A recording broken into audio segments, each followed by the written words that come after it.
Amém. Obrigado, Júlio. Obrigado, Zete.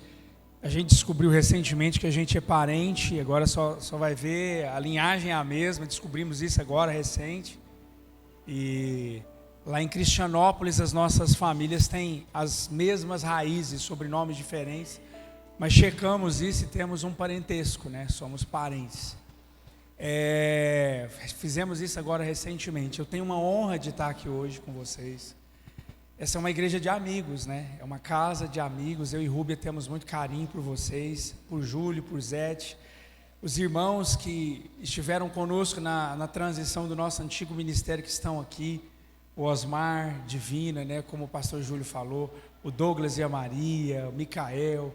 É uma bênção poder estar com vocês. E a gente encontra aqui tantos amigos, né? Eu só acho uma coisa ruim. Toda vez que eu venho aqui, vocês estão mais novos e eu, pelo menos, estou bem mais velho. Pessoas vão me encontrar e falam assim: puxa, mas está com o cabelo branquinho. Nossa, mas sua barba está branquinha. Eu cheguei aqui e falei para os irmãos, eu falei assim: mas todo mundo parece que é mais novo e eu estou só eu que estou mais velho, né? Então, uma alegria estar com vocês nessa manhã. Silene, Fredão, Deus abençoe. Alegria ver vocês. O Jonas está com a gente de vez em quando, ele aparece lá no Alfa para ministrar com a gente. Vladimir, uma honra, meu vizinho. É bom estar com vocês nesse lugar, né?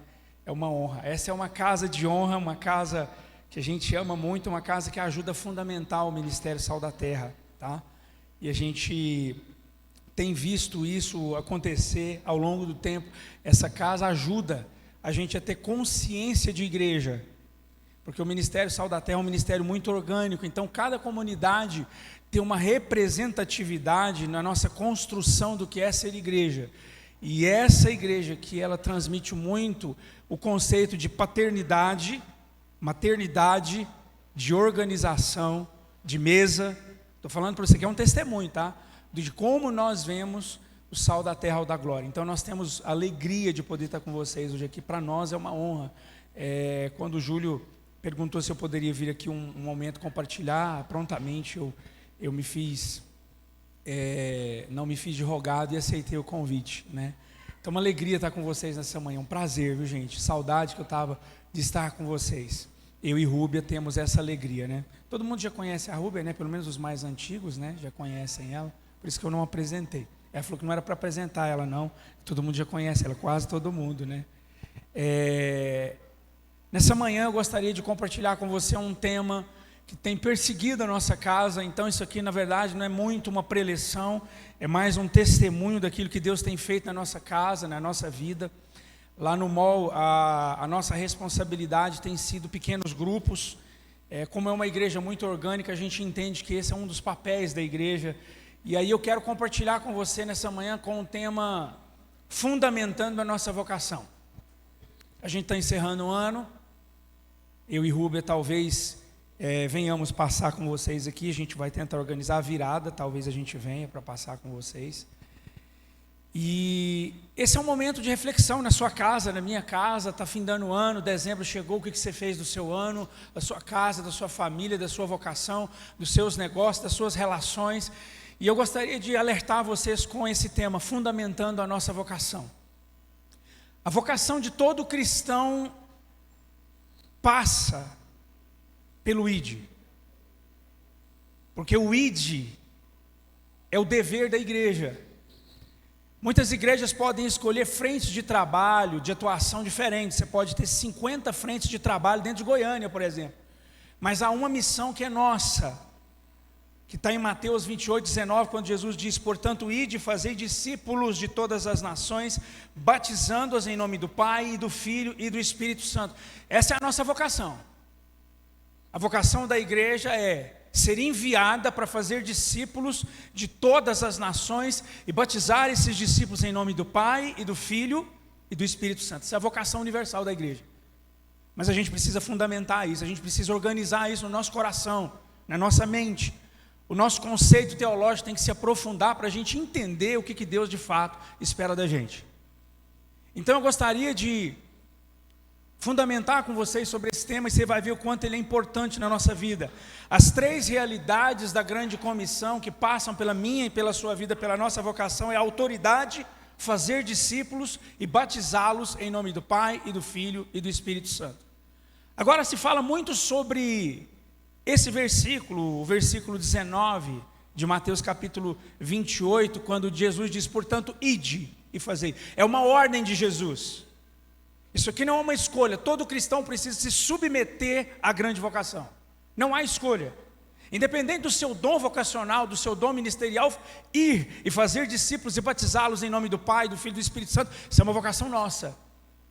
Você pode ter um dom na área de ensino, um dom na área de pregação, de libertação, de louvor, de arte, de ministério de socorro, de servir e tantos outros ministérios que tem, mas essa é a nossa vocação. Isso fala sobre nós. Então, ela passa por autoridade, por fazer discípulos e batizá-los em nome do Pai, do Filho e do Espírito Santo. Mas uma coisa que me chamou a atenção, e eu estava analisando esse texto, é algo que Jesus fez antes de dar essa ordem.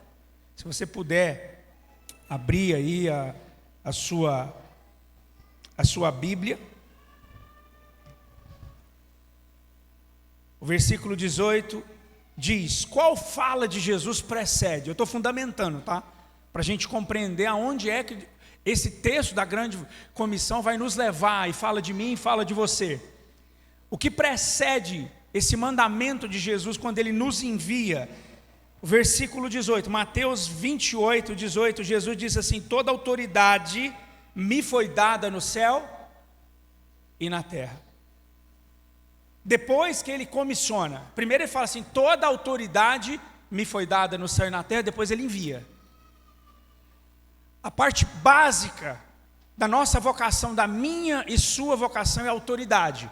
Porque antes de enviar os discípulos, Jesus disse uma coisa muito interessante, eu tenho autoridade nos céus e na terra, por isso eu os envio. Primeiro Ele conceitua, Ele diz, eu posso fazer isso. Porque na época de Jesus, uma das questões mais enfrentadas por Ele é que Jesus enfrentou uma questão sobre sua autoridade. Por diversas vezes os mestres da lei, fariseus principalmente, chegavam para Jesus e falavam assim, com que autoridade você faz isso?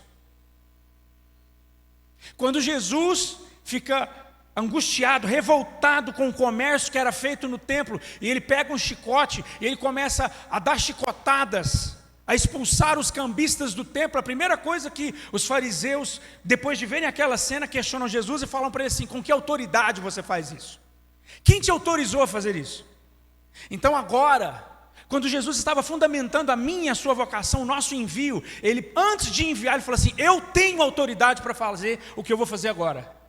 Eu tenho autoridade para dizer o que eu vou dizer agora. Então Ele fala assim, toda autoridade me foi dada no céu e na terra, e depois Ele envia.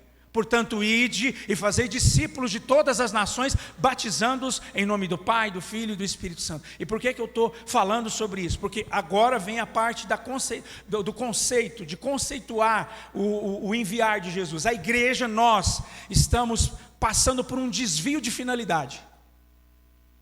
A igreja anda aficionada, apaixonada, atraída pelo poder.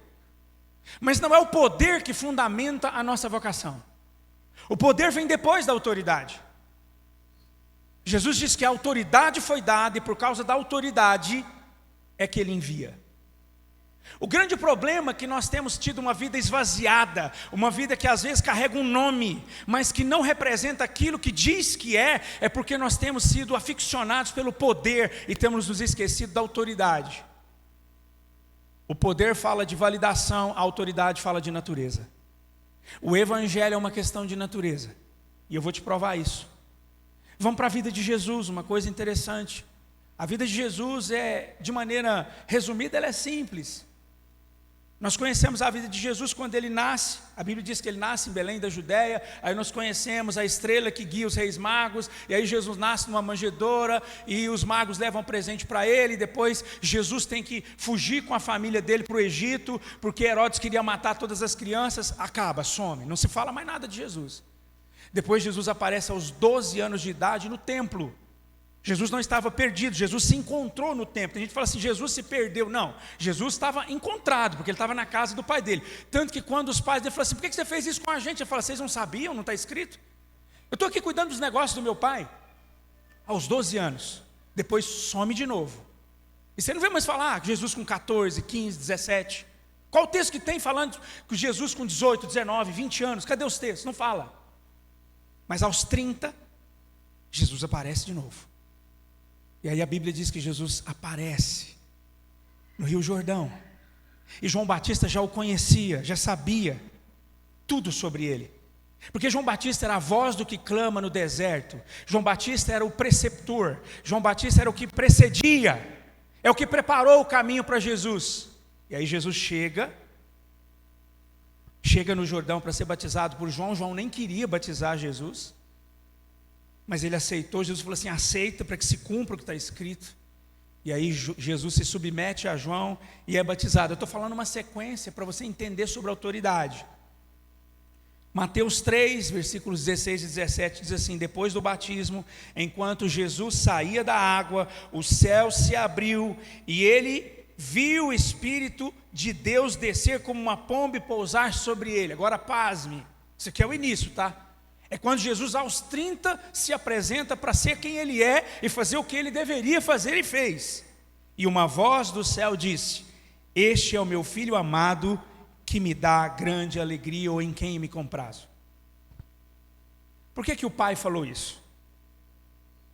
Por que o pai, na primeira vez que Jesus aparece, é batizado no Jordão, depois que Jesus sai da água, uma coisa extraordinária. A Bíblia diz que o Espírito Santo desce como uma forma corpórea de pomba sobre Jesus, e ouviu-se uma voz que dizia: esse é o meu filho amado, que me dá alegria.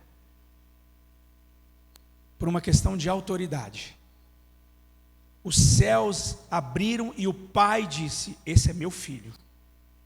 Ele tem autoridade para falar o que ele vai falar a partir de agora. Esse é meu filho. Ele tem autoridade para fazer o que ele fará a partir de agora.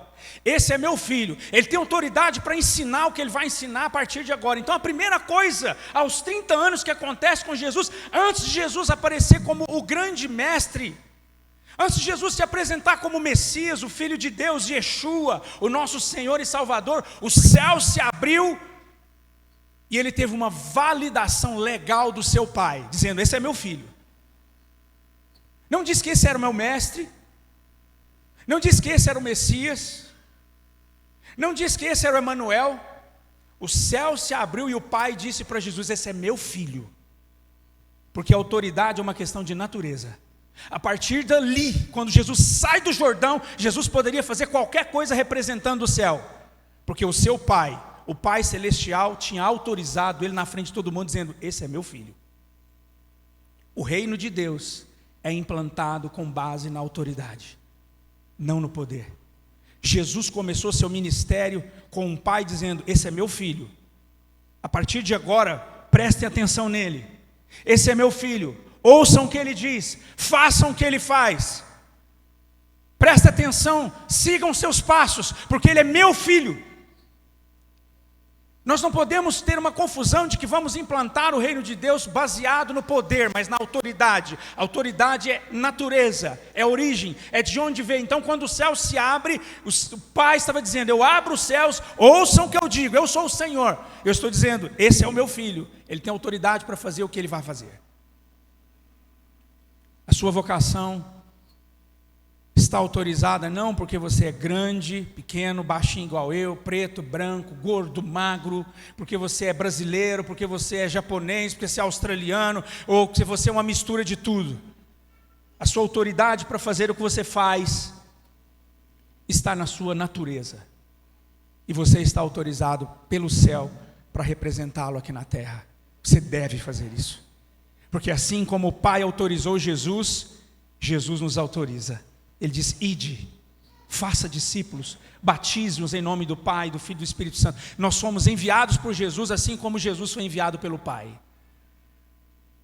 Você pode fazer, mas não se engane de tentar fazer numa perspectiva de poder. Essa questão nossa de ser embriagados pelo poder, ela é séria, porque ela cega sobre a nossa natureza. Você pode fazer o que você faz porque você é um filho de Deus.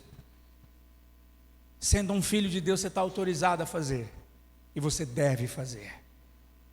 Esse é o momento. Nós nunca vivemos um momento, irmãos, com uma sociedade como esse que nós estamos vivendo. Uma sociedade adoecida, entorpecida, amargurada, deprimida, extasiada com o ter, e não com o ser. O nosso povo está doente. Nosso país está doente, gente. Nossa nação, independente da classe social. Aliás, quanto mais alta a classe social, mais doentes as pessoas estão. Porque agora nós temos uma doença empoderada, uma delinquência empoderada. Quanto mais se sobe na escala da riqueza, da nobreza, das oportunidades, mais as doenças estão ficando escancaradas. Porque agora elas estão expostas, não tem como esconder. Elas são visíveis. Nós não podemos mais nos esconder. Nós estamos autorizados a fazer o que nós precisamos fazer. Presta atenção. Isso aqui nessa manhã é apenas uma representação. Nós estamos sendo vocacionados para a cidade. Saiu daqui é que está o nosso grande desafio. Nosso desafio é a cidade. Nosso desafio está lá fora. Nosso desafio são os nossos vizinhos. Nosso desafio são os nossos amigos. Nosso desafio é a nossa parentela. Nosso desafio está dentro da nossa casa e a partir dela. E você está autorizado a fazer. Agora, o grande risco de ter autoridade, de ter a origem, de estar autorizado porque você é filho, é uma questão de natureza, é que se você não fizer, aí a coisa complica, porque você está sendo negligente. Negligência não combina com o cristianismo. Você pode e deve fazer. Se você não tem feito, e não há ninguém dentro desse salão aqui que não possa fazer alguma coisa, que possa dizer, não, eu não fui enviado. Não, quem foi enviado foi ele ministra louvor. Não, eu não toco instrumento. Não, eu não prego, eu não ensino. Não, mas eu não tenho o dom da palavra. Não, mas eu não posso, eu não tenho um nível de conhecimento aprofundado. Essas desculpas não colam mais para nós, porque nós somos filhos. E o que te autoriza é a sua origem, a sua natureza, não as habilidades, as virtudes, as competências. Não é sobre isso. Segunda coisa, segundo pilar, fazer discípulos. Presta atenção. É sério isso. A vida judaica passava por 3 fases, e só os homens tinham direito de se tornar discípulos. De 6 aos 10 anos, o menino passava por uma fase de discipulado, se chama-se Beit Sefer, quando ele decorava o Pentateuco, ou a Torá. Era decorar. Ele ia tentando decorar, falar, e decorava, dos 6 aos 10.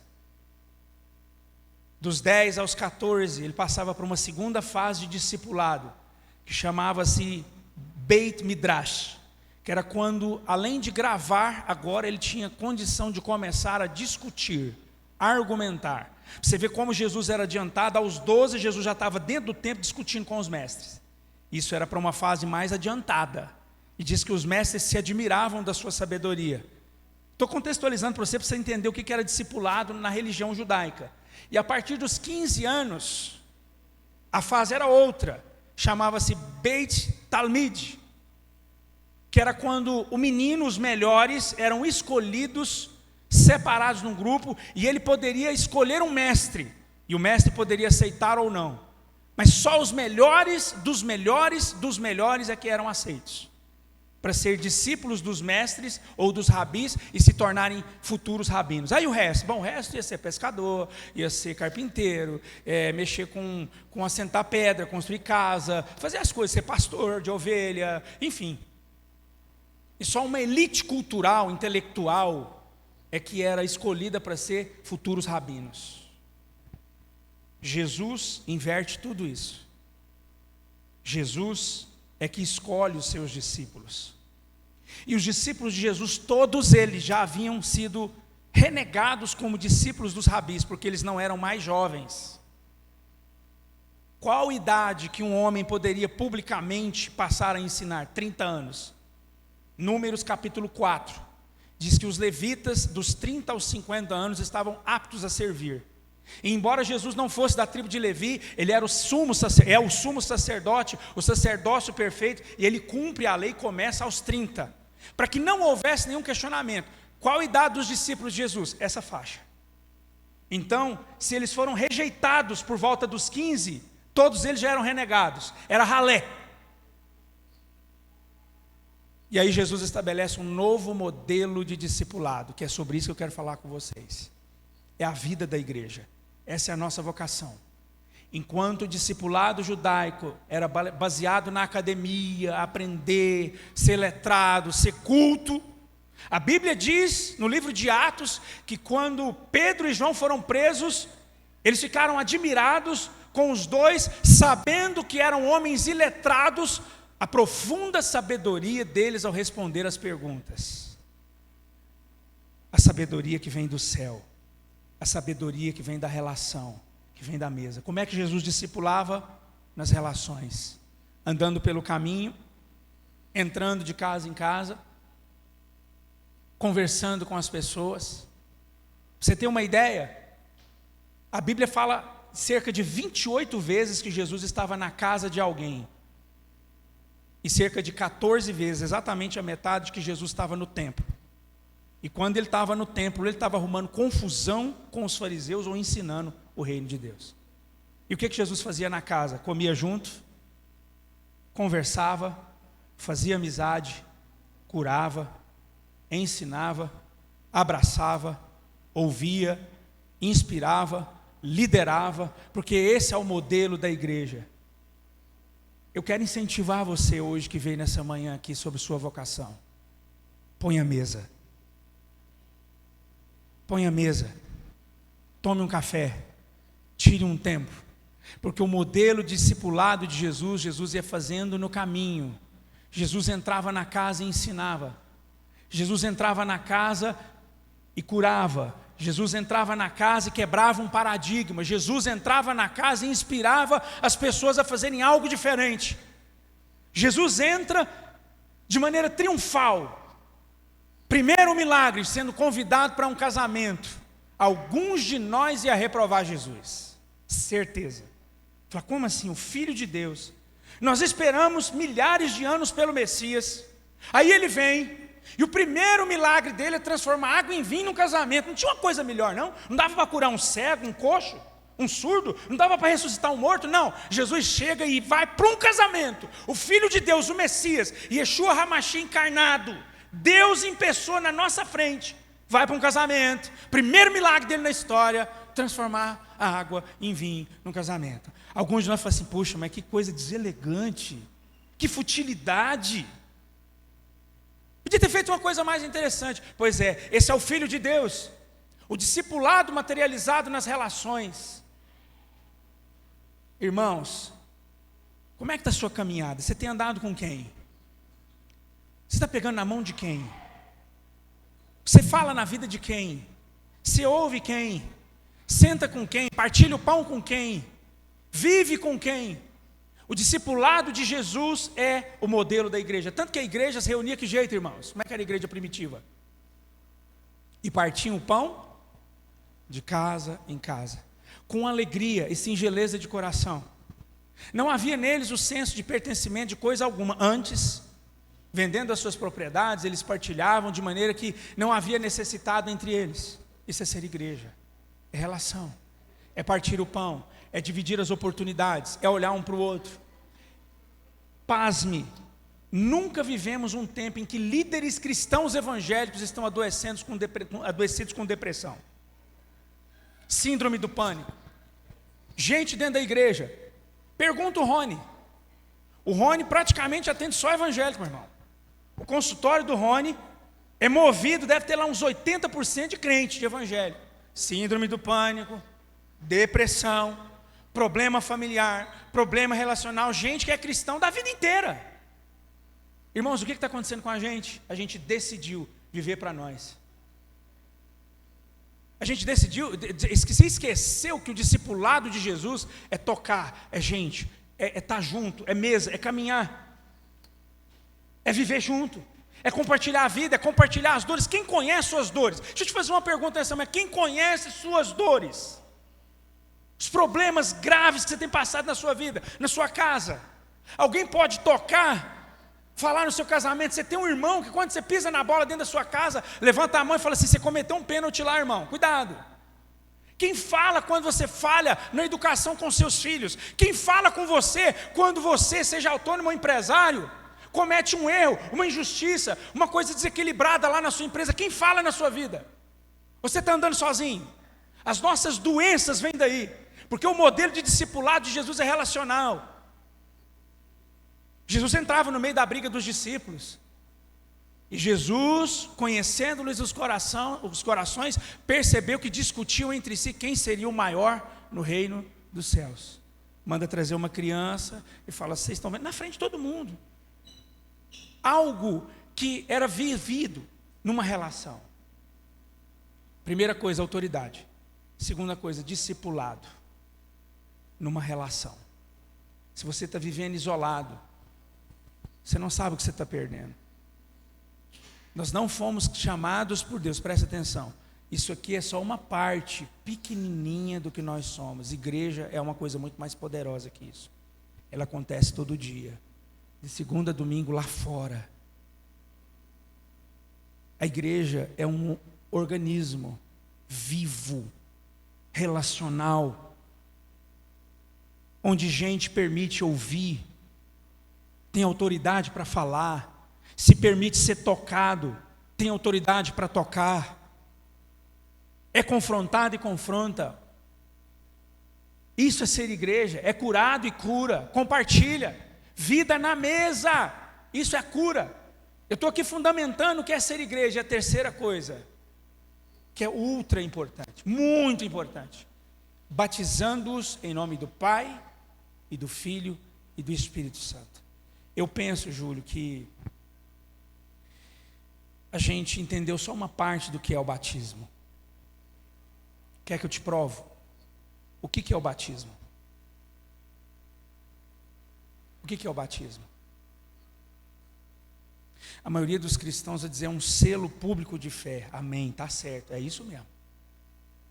Alguns vão dizer, não, tem uma simbologia de morrer para o pecado e nascer para uma nova vida. Amém, é isso mesmo. Alguns vão dizer assim, não, tem que ser na água, porque dá a simbologia de ser lavado, lavado do pecado, lavado da impureza, lavado da iniquidade. Então a água, que é um símbolo do Espírito, lava, então você está sendo lavado para uma nova natureza. Amém, é isso mesmo.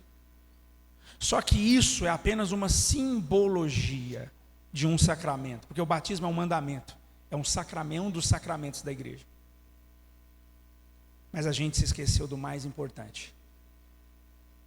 E é isso que eu quero falar com você, né, para a gente encerrar a nossa fundamentação. Você é batizado não só para ser lavado. Você é batizado não só numa simbologia de você morre para uma vida e nasce para uma nova vida. Você é batizado com água não só para simbolizar que você está sendo lavado dos seus pecados, das suas iniquidades, você está sendo perdoado e agora você está livre, limpo para seguir.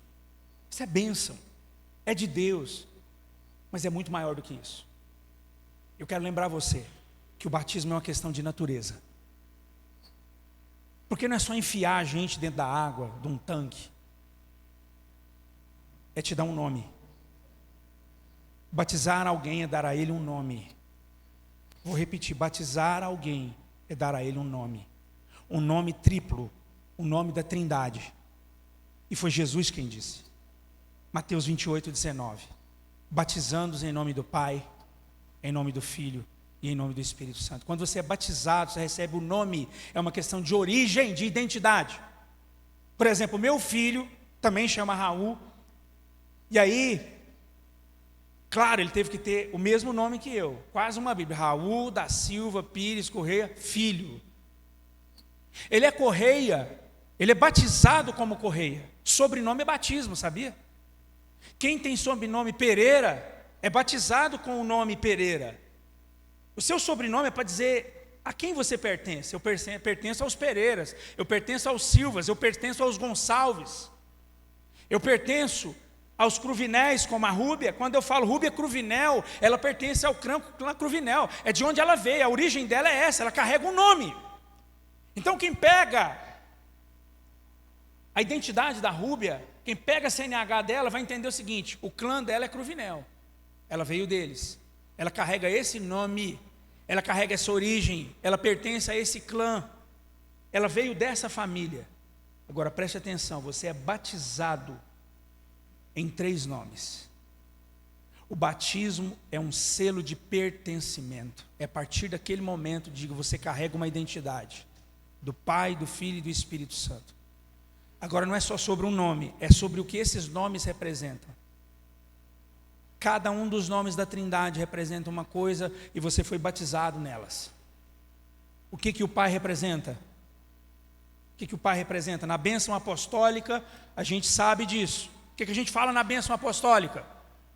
No amor do Pai. Então o Pai simboliza o quê? O amor. Então presta atenção. Uma marca indelével, imprescindível, não pode deletar da sua vida, apagar, não pode ser negociada, é que você é batizado em nome do Pai. Você é batizado em amor.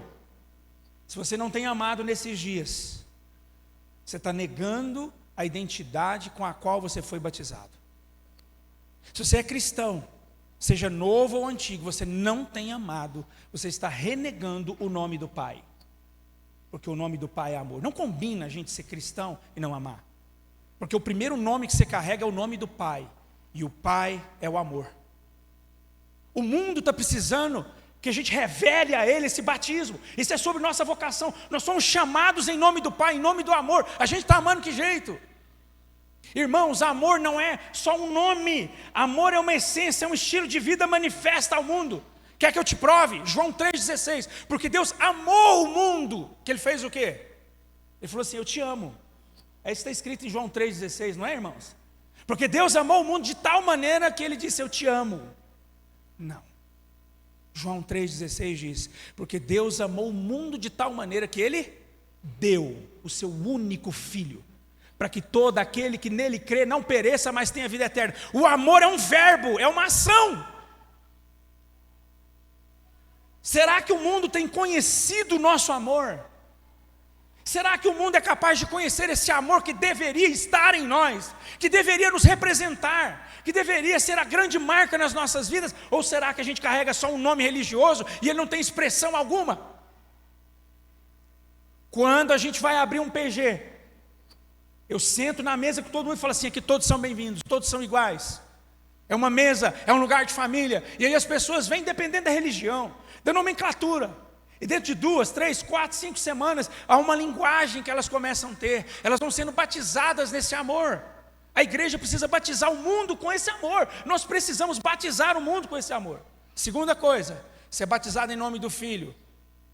O que é o Filho? O Filho é a graça.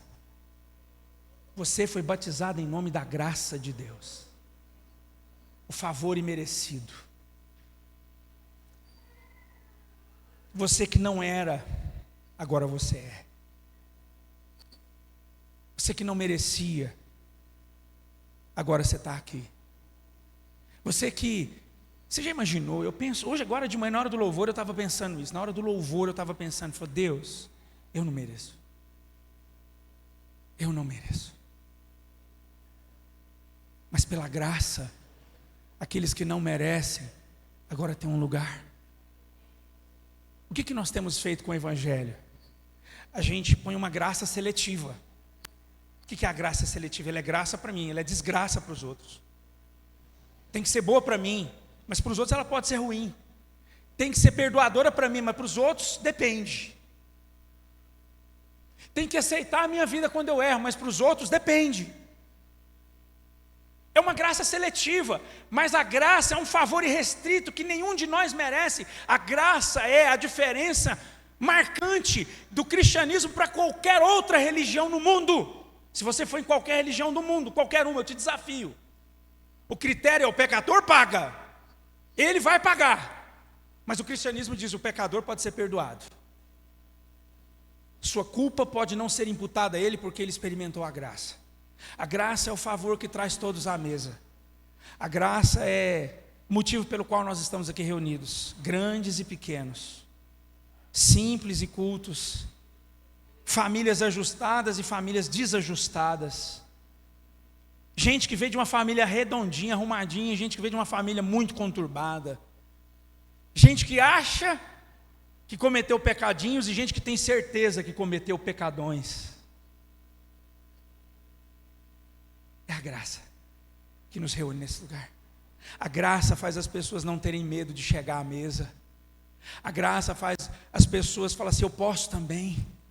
A graça faz as pessoas falarem assim: meu Deus, eu achei que ninguém ia me aceitar, agora eu sou aceito nesse grupo, agora eu posso sentar nessa mesa, agora vocês me recebem como um irmão. Eu nem sou digno, eu nem podia estar aqui, mas eu estou, porque nós somos a representação do Filho de Deus. Ele é a graça manifesta. O Jesus que comia com pecadores, que aceitava as prostitutas chegarem nele, secar os seus pés com seus cabelos, que aceitava ser tocado por mulheres, que entrou na casa de publicanos. O Jesus que foi considerado glutão e um homem que comia com gente, sentava com gente. Jesus sentava com a turma do fundão. Jesus sentava com a turma do fundão. E a gente ainda fica impressionado com isso. Claro, ele é a graça. A graça é isso. Ele estaria com quem? Se ele é a graça? Com os pecadores, com os indignos, com os que não merecem, com os que não podem, com os que estão abandonados. Eu e você temos essa vocação de sermos a manifestação da graça. E por último, nós somos batizados em nome do Espírito Santo. O que é o Espírito Santo? A comunhão. O amor do Pai, na graça do Filho e na comunhão do Espírito Santo. Irmãos, ser cristão não combina com solidão. Ser cristão não combina com singularidade. Ser cristão não combina com eu. Ser cristão não combina com andar sozinho. Ser cristão não combina com não compartilhar a sua vida. Ser cristão não combina, não, isso aqui é meu, ninguém entra, ninguém fala, ninguém pode saber. Ser cristão não combina com eu decido, não ouço ninguém. Ser cristão não combina com ninguém mete o dedo na minha vida. Ser cristão não combina com aqui ninguém entra. Porque você foi batizado em nome da comunhão. E se você está andando sozinho, assim como você pode negar o batismo em nome do amor, assim como você pode negar o batismo da graça, se você tem andado sozinho, você está negando o nome do Espírito Santo e você foi batizado nele. Você tem uma responsabilidade de andar em comunhão, não é uma opção. E se você achar que eu estou ficando louco, foi Jesus que disse: ide e batizai em nome do Pai, do Filho e do Espírito Santo. Jesus estava dizendo: ide e batizai em nome do amor, da graça e da comunhão. Ah, eu não quero, então vai discutir com Jesus. Fala com ele. Não foi o Júlio que inventou isso, não foi eu que inventei isso, não foi o pastor Osmar que inventou isso, não é nenhum dos pastores dessa casa de oração que inventou isso. Foi Jesus quem nos orientou. Você precisa andar em comunhão. A comunhão que sara, que cura, que transforma, que edifica, que põe o bálsamo, que traz cura para você, que traz cura para o seu irmão. A comunhão. A comunhão. É na comunhão que a gente pode todas as coisas. Curar as feridas, transformar nossas dores. Fundamentar nossa vocação, andar em autoridade, ser discípulo e ser batizado em nome do amor, da graça e da comunhão. Isso fundamenta a vida de qualquer pessoa. Amém, irmãos? Eu quero incentivar você a finalizar esse ano refletindo sobre isso. Como é que anda a sua vida? Se você carrega um nome ou se você é a expressão do que é ser cristão de verdade. A vida é sobre isso. Nós não temos escolha, a gente não faz o que quer. Eu dei um testemunho de uma coisa que aconteceu com a gente, comigo, esses dias atrás. Eu estou fazendo uma transição de carreira. Então estou saindo como executivo da indústria depois de 20 anos. E agora eu fui para a área da construção civil. Sou sócio-diretor de uma construtora em Goiânia. E isso deixa a gente perturbado, né? Depois dos 40, você fazer uma mudança. E lá em casa, a nossa casa é uma casa muito pastoral. A gente atende. Nós entendemos que essa é a nossa vocação. E eu saí e fui comprar uma fechadura para a porta do banheiro da piscina lá de casa, lá no Jardim América. E na hora que eu estava voltando, eu sou fleumático, né? E o fleumático tem um defeito. A hora que ele dá vontade de comer um negócio, ele vai lá no Pará e busca, ele não quer saber. Deu vontade, ele quer comer aquilo. Eu sou assim, não sei, quem aqui é assim, hein? Eu sou desse jeito. Do dia que dá vontade de comer pamonha, meu irmão. Ah, mas é lá no Santa Genoveva. Não interessa, eu vou lá e compro a pamonha, eu quero comer pamonha. Me deu vontade de comer pastel e tomar caldo de cana. Só que eu faço isso escondido da Rúbia, eu sou diabético. Se ela souber que eu vou tomar caldo de cana, o pau tora lá em casa. Eu caladinho vou lá e tomo meu caldo de cana. Aí depois eu conto. Aí como eu confesso o meu pecado, ele está perdoado, amém? Pronto, está na Bíblia, irmão. Confessando, você é perdoado. E aí eu saí de lá e eu falei, eu só quero 20 minutos para mim. 20, só 20. Vou falar com ninguém. Ninguém vai meter o bedelho nesses 20 minutos na minha vida. Estou voltando até minha 3, parei ali no mercado aqui do Pedro Dovico, aquelas pastelarias, lá sentei, pedi o meu pastel de queijo com caldo de cana. Paguei, quando eu paguei que eu ia sentar, a Rúbia me liga, fala assim, tem um irmão que está lá chorando, desesperado, a esposa me ligou aqui e tem que ser agora. Eu falei, meu Deus, eu só queria 20 minutos, só 20, Senhor, só 20. Ela falou, liga agora, porque lá é sério. Liguei para o irmão, graças a Deus resolveu. E aí como era grave, eu dei uma acalmada, orei por ele por telefone, falei, mais tarde a gente se encontra. E encontrei ele na parte da tarde. Quando eu terminei de orar com ele, tudo, o pastel chegou. Aí eu abri o pastel, dei um gole no caldo de cana e uma mordida, falei, ufa. Tudo que eu queria. Aí chegou um rapaz, um andarilho, mas ele era bem vestido, tinha os dentes bons. Então eu percebi que não era um mendigo qualquer, era um morador de rua. Chegou, parou de frente à minha mesa, ficou me olhando. Eu falei assim, vai pedir dinheiro, dinheiro eu não tenho, vou mandar ele embora. Vaza, porque eu vou comer meu pastel e tomar meu caldo de cana. Ele falou para mim, falou assim, moço, você pode pagar um lanche para mim? Eu falei, meu Deus, agora eu não posso recusar. O cara pediu lanche, pedisse dinheiro, eu ia mandar ele embora, não tinha o dinheiro. Eu falei, tá bom. Eu falei, o que você quer? Ele falou assim, igual você, só que eu quero coca. Dá um coca, um pastel, uma coca para ele. Foi lá e tal, o rapaz fazendo. Aí ele voltou e ficou de frente à minha mesa e olhando para mim. Aí eu olhei para ele e falei assim, posso sentar com você? Falei, acabou meu pastel, meu caldo de cana. Falei, Deus, eu só queria 20 minutos, só 20, só 20. Aí ele olhou para mim e falou assim, você é crente, não é? Eu falei assim, sou, e eu acho que você é também. Ele falou assim, sou desviado. Você já viu, né? Encontrou com desviado, acabou o dia, né? Conversa.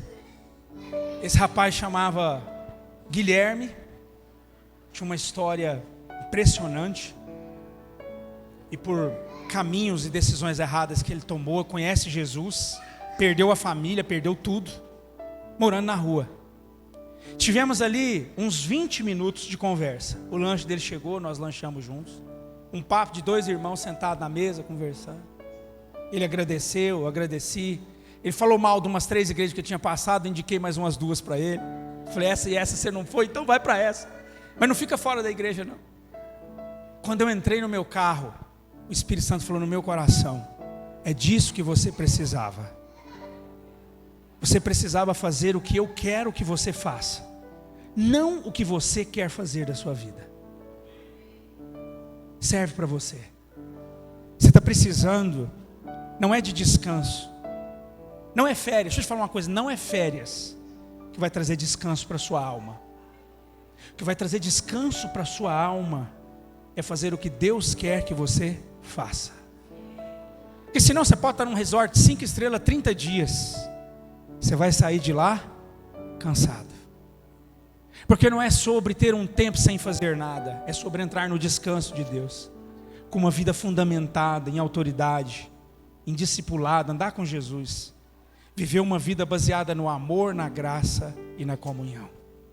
É isso que eu queria compartilhar com você nessa manhã. Amém?